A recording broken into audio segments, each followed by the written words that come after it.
आर की बाधावा करो जे डरवा और की लागताए मैया जी। हमनी के तमाम माई बहन लोग गीत के गावे कैसे मिथिलेश बाबा आवे के तब बाघावा करो जे डरवा लागताए मैया जी।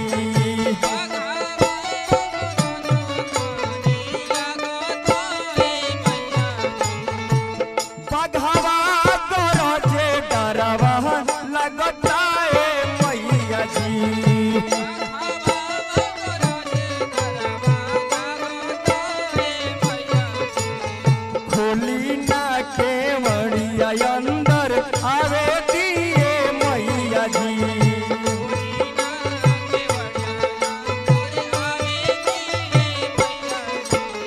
खोली ना केवड़िया अंदर आवे दिए मैया जी।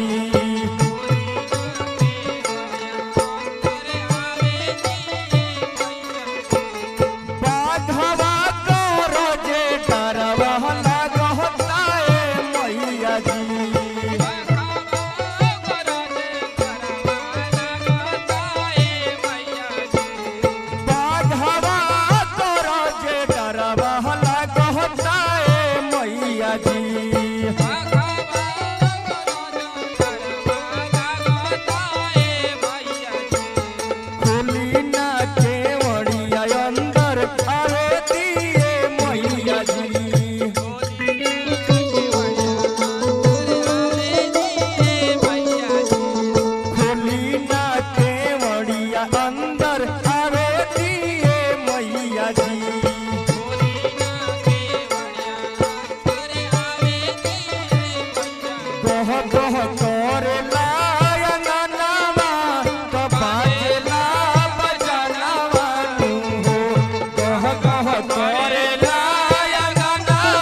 भक्त के भाव बाका लेसलीगंज से नारियल मंगइले बनिए मैया जी।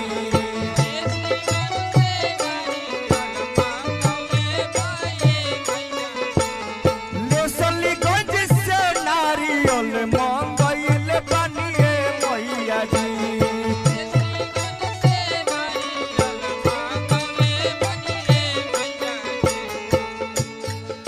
लाओ पहला पुरस्कार हमने के लड्डू भैया के तरफ से आइल बा। पहला पुरस्कार हमने के लड्डू भैया के तरफ से आइल बा। हार्दिक हार्दिक अभिनंदन बा, आशीर्वाद के प्रतीक्षा। लेसलीगंज से नारियल मंगइले बनिए मैया जी।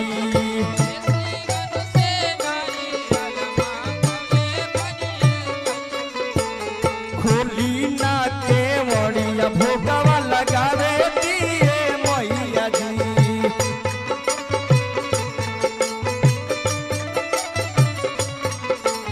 खोली ना केवड़िया भोगवा लगावे दिए मैया जी।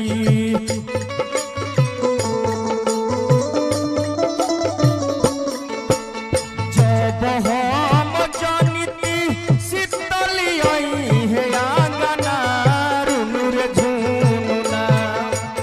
जब हम जानिती शीतली आई है आंगना रुनुर झुनुना। बजवैती बार हो बाजना रुनुर झुनुना। बजवैती बार हो बाजना रुनुर झुनुना।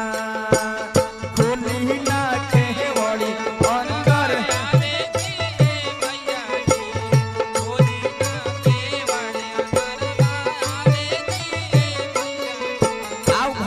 भाव आई मिथिलेश बाबा। डाल्टनगंज से चुनरी मंगवले बानिए मैया जी।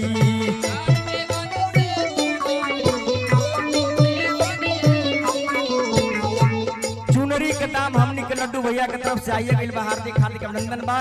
जयराम बाबा हार्दिक अभिनंदन बा। इन्हें हमनी के तिवारी बाबा बानी हार्दिक हार्दिक अभिनंदन।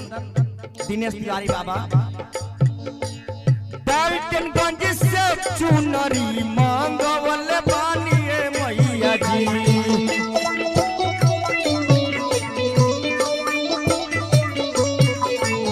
डाल्टनगंज से चुनरी मंगवले बानिए मैया जी।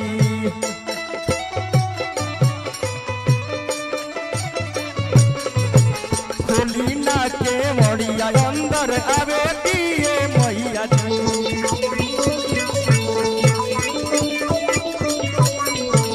खोली ना के मड़िया अंदर आवे दिए मैया जी।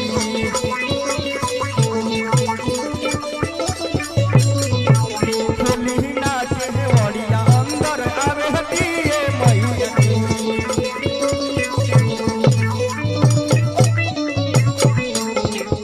बोल सच्चे दरबार की।